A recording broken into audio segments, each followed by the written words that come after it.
Colonel doctor मुहय्यद्दीन साहब कुरान की मोहब्बत से रिलेटेड एक बड़ा ही खूबसूरत वाक़या सुनाया करते हैं।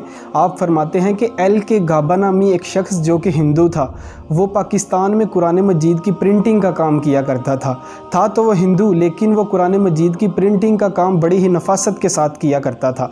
तकसीम बर्रे सगीर के वक़्त वो शख्स हिंदुस्तान चला गया और वहाँ जाकर ही उसने वफ़ात पाई। तो जब वो फ़ौत हो चुका तो हिंदुओं ने उसकी मैयत को आग लगाना चाहिए, तो उसकी मैयत को आग ही ना लगे। तो इसी दौरान दहली मस्जिद के इमाम साहब दौड़ते हुए तशरीफ़ ले गए और आपने फरमाया कि अगर तुम पूरे हिंदुस्तान का तेल जमा करके भी इसकी मैयत को आग लगाओ तो इसकी मैयत को आग नहीं लगेगी, क्योंकि इसने कुरान मजीद से मोहब्बत की है और कुरान मजीद की इज़्ज़त और तकरीम की है, और इसने गैर मुस्लिम होकर ऐसा कारनामा सर अंजाम दिया है कि अल्लाह ने इसके जिस्म पर आग को हराम कर दिया है। तो आज हमें देखना चाहिए कि हम मुसलमान होकर भी कहाँ खड़े हैं।